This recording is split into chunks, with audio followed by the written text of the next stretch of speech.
Welcome to Broken Knucklez. This is a podcast where we talk about various things in the FGC. This is episode 1, and today we're going to talk about what I personally find fun about fighting games and all of that good stuff. Alright, so a real quick history about me and fighting games and that kind of stuff, So I am old enough to have played Karate Champ in the arcade. So with that being the case, you can understand that I've been around for a minute or two. I didn't find out about the FGC actually until like 2011, and by the time I look up, it's like, oh, it's a whole thing there. The first game I remember back I was playing was like Injustice. That was the first game I got that I could play online, and I didn't fully understand the difference between Wi-Fi and wired, so I was a Wi-Fi warrior for a while. Now, after being around the FGC for a while, and I still got to go to a tournament, I need to do that. I decided to start doing this podcast to kind of spread some things that I've seen in the FGC, some things I think about. I think it would be helpful. And I also have some other goals I want to get to with the FGC, but I'll bring that up in later casts. So today, though, I'm going to talk about fighting games and what do I love about them. And I got to say, the number one thing, first and foremost, fighting games have the most simplistic play, as in buttons need to be pressed to get an effect. So it leaves the actual complication of the game up to the person and how you choose to implement those simple mechanics. The point is, that's one of the things I really love about fighting games, is that the actual button presses is simple. So most of the difficulty in fighting games that a lot of people talk about is in the mind part. It's like, how do you do this? What are you looking for? Your timing and all of that stuff. So I really, really like that about fighting games, because I think, it allows for a healthy progression. We all start off as that hard button masher, just pushing all the buttons in all the directions at once, because, we have no idea how to make the character do anything. Then after a while, you start to become a little bit more advanced button masher, where, like, all right, I understand that the control pad moves the guy, and then these buttons make him punch and kick. So I'll just smash these buttons at different timings. You get that advanced button mashing skills. Then, after a while, then you start to learn, oh, these buttons in succession start to do more than mashing the buttons. Then you start to learn combos. Then you start to learn understanding that there's throws, and you can stop a throw, and you can block, and if you block at the right time, you can punish. And then, I think the progression is a mental understanding of the game, but you can still be successful at the very beginning. Because even if you are, well, not even, but you can be a top level player, not really being very mindful, run up against an advanced timed button masher and get your ass beat. Because I know I've beaten people who are way better than me by advanced button mashing. You know what I'm saying? So, that's one thing I do like about it, that it's very similar to like real life in fighting. You could not know how to fight, throw a lucky punch, and knock a dude out who's been fighting his whole life. So fighting games still has that kind of element, you know what I'm saying? And on that note, the next thing I love about it is that it's the purest form of competition in video games that I find. Like, there are some games that allow you to go one-on-one, but fighting games in particular, we're talking, all of them. We'll even throw Smash in there, you know what I'm saying? All of these games highlight the idea of just you and that other person, your understanding of the game, and your execution of those things you understand about the game. There's games out there that have different mechanics for different characters, which makes it a bit more complicated. But at the end of the day, you still all get punched in the face. You know what I'm saying? You all take a kick in the mouth. So I like that. I like it's a pure competition with simple mechanics, and it's just really you and that other person. It's I think of it like a lot like Bruce Lee when he was talking about how training fighting is like your expression of yourself in a physical form. And I find fighting games kind of mimic that. It's your expression of who you are, just in a digital form. And I like that, And so that's one of the things that's another big thing that I really love about fighting games. Even like, okay, so here, let me just jump into a thing real quick, right? So I understand that, combo videos are very useful and people who pull out those tutorials. I mean, I'm very happy about them. I love them. They help me understand, the idea of how the combo works and the combo mechanics and all that kind of stuff. But what I think we need to start thinking about, just as a community, is that optimizing damage is, yeah, I guess so. You know what I mean? Like, it makes it boring. Like, I get tired out there when I'm playing, currently my game of choice. Like, well, the video that's playing over this is a bunch of my Mortal Kombat matches, but that's my current game of choice. And I run against a lot of people out there who, because they do the optimal combos, I know what's coming after a while. Like, oh, you're doing that one. Okay, dun dun dun dun dun dun. So then it comes to waiting out the thing, and then so if I am in the mood, I will punish him and all of that good stuff and blah blah blah, and then it comes into a very then because the character I play, Jax, let's get out there. I play Jax and I play Hunker Down version. So, you get that, what's that, 4-3-3? They get that and, that's it. I just use that one button. Why? Why use anything else? Using anything else just, make me use something else. That's all I gotta say.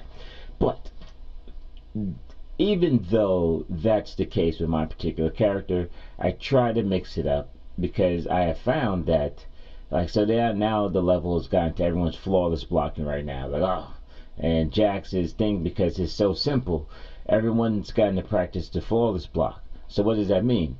Do I give up and be mad because, man, they know how to do it? No, I think of something different.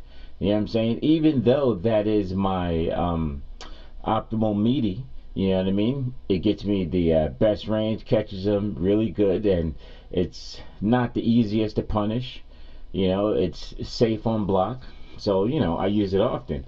But with people now starting to flawless block, I don't do the overhead afterwards, and so I have to stagger more. I have to come up with different things. I'm starting to find other ways because people are starting to come up with different little things to try to get out. So like, there's a better option. So now I'm starting to find that I have a better option for those better options. I just got to see if they're going to go to it, and I've caught a couple people off guard. I find that to be a lot of fun. But anyway, the point is, we need to start to be more self-expressive. You know what I'm saying? Like, we need to, like, I've come across some people who have done some things that just blew my mind. Like, oh my God, that's so good. And it's caused me to have to think more and it become more flexible to adapt to things. Because even though I might know the character, I find, like, perfect example, Scorpion, right? I know I'm talking a lot of Mortal Kombat, but that's the game that I know at the moment. But so the current example is like a Scorpion. So Scorpion used to be a fairly strong character. They made some changes to him, and now he's just a good, solid character. But because if you play Scorpion in the pattern that people have been taught to play Scorpion, then it becomes very punishable, and it's an easy win, right? Now I started to come across some people out there who are starting to play Scorpion and just not random, because random would be incorrect, but they're really using Scorpion to his full potential, because he has, I don't want to say he has great mix-up or anything like that, but if you keep your mindset fluid, Scorpion I find to be way more difficult to catch on what's going on. A lot of other characters, even when they're playing fairly fluid, because of the nature of their play style, you can kind of get a read of what's going to happen next.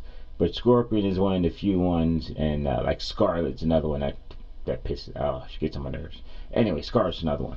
But Scorpion and Scarlet I find to be the two current characters that if they're playing with a fluid mindset, they're just being real, just unpredictable, just not even understanding what they're going to do next. Man, they're like the hardest people to play. Oh, it's so annoying. But anyway, everyone else seems to still stick to a pattern. But I digress. So, the other reason, like I said, purest form of competition is just more you understanding that person's mindset, and that's another thing I love. Now, here's the thing that I love about the FGC in general. incorporate with fighting games is that they're easy to understand. So with fighting games being easy to understand, it's easy to get more people in the FGC. You just have to present them the game. Say, oh, check this game out. Like, wow. So what's going on? That one guy hits that one guy, and see that bar up there? When that bar becomes 0, they lose. Oh, that's easy to understand. Now, the flashiness and all of that stuff, if they don't like that, there's games without that kind of flash, which makes it easier to understand and see what's going on. A perfect example, as I started to become more interested in the FGC and I started watching tournaments, there was times where I was with my mom. She's like, what are you going to do today? Well, I'm going to sit there and watch this tournament. There's this thing called Evo. I heard it's pretty big, so we're going to watch it. Well, let me see. And then I would show my mom. And my mom at the time was like, 60 years old. She goes, oh. And then she fell in love with the personalities, which is a big thing. So with the game being easy to understand, it's easier to see people's personalities. And she thought all of the guys around there were just cute little kids. And she just really fell in love with the whole vibe of the stuff. And I think that comes from the fact that the game is easy to understand for people so they can watch the gameplay, feel like they know what's going on. And then when it comes to just the characters of the FGC, that's also very entertaining. That's easy to understand because you have two guys, they're competing against each other. One guy gets hyped, so you see one sad person, one happy person, generally, so that's easy to understand what's going on when you look at the people's faces. And so just that alone, I think, is something that we need to keep in mind in the FGC, is that we have a community and basically a product that the general public really enjoy. They love to watch the compelling human drama and understanding what's going on. Like great examples are things like boxing and the UFC, all these combat sports. When you look at the combat sports like amateur wrestling, kickboxing, and all that stuff, they have is pure sport that they show, and that works, and they have a fair following. But when you look at the things that makes the UFC in particular top in the combat sports, is that they have personalities. You know what I mean? Their competitors naturally have storylines and things that makes it compelling, and the UFC is really good at selling that story. But I think this is something that we have in the UFC. I mean, not the UFC, excuse me, in the FGC. When you look around at the various stories of in the various games, there's just a lot of just amazing stories. There's a lot of interesting people. Hell, we even have fucking villains and shit. You know what I'm saying? So there's a lot to go around. I think there's something to that. I think something we should think about there. But anyway, let me jump on to the last thing. And from what I've seen, the last thing that I love so much about the FGC and just the FGC is that we have the best gaming community that's seen in gaming. You know what I mean? Like, I look at a couple of games that I love, but when I really get down to it, the games that I love have they're single player games, and their communities are much more centered around the game itself. And then the few who are trying to do like game breaker kind of things, I don't have time for that. I have other stuff to do, so I don't really get involved in those communities. And I look at the other, like what I want to say, like Minecraft and Fortnite and all those communities. I see those through the eyes of my son, who's 13 years old, and I'm not hey, they're kids, so those communities are fairly young, and they have all of the troubles that you would expect. As it comes to the communities for older people, that I've noticed things like different role-playing games I'm a big fan of, and some of their communities are freaking awesome. You know what I mean? They're really kind, they're really helpful, they're all about building friendships and stuff. But it's odd that within that, the dark side, because everyone has a dark side, is it's pretty gross, man. It's like, god damn it, dude, you have wonderful people over there and you're gross as shit. Like, And I find in the FGC, even though we don't have actually as many, you know, super kind-hearted people, even though we do have quite a few, I've seen you guys out there. On the flip side, we don't have nowhere near as many gross people. There's a couple because, you know, humans, but nowhere near as many. And because of that, I find that the FGC just has this the particular type of camaraderie that I see in the FGC is something that I enjoy. I like to see what goes on. I noticed that a lot of people are fairly humble, and even though there's been a fair amount of success for certain people, the community and even those people remain with with a fairly grateful mindset. You know what I'm saying? They understand that even in amongst the world of video games, if you can make any kind of living playing fighting games, you are in a rare breed. So I love that. There's a certain aspect of humility that exists throughout the FGC in general. Anyway, so let me wrap that up here. So this is it. So with all of that said, you know, these are the reasons why I love fighting games, why I love the FGC. I just think this is a great community. We have a lot to offer, not just gaming, but just people in general. Later on, I'm going to talk about some things that I see, certain trends that I can see we could jump on and really make some pretty big things happen for ourselves. But anyway, so that's it. Jesus, Broken Knucklez. Keep training. You know what I'm saying? That's how you got to do it. Got to keep practicing. Got to keep doing the things that we love to do. All right. Thank you very much for your time. Peace.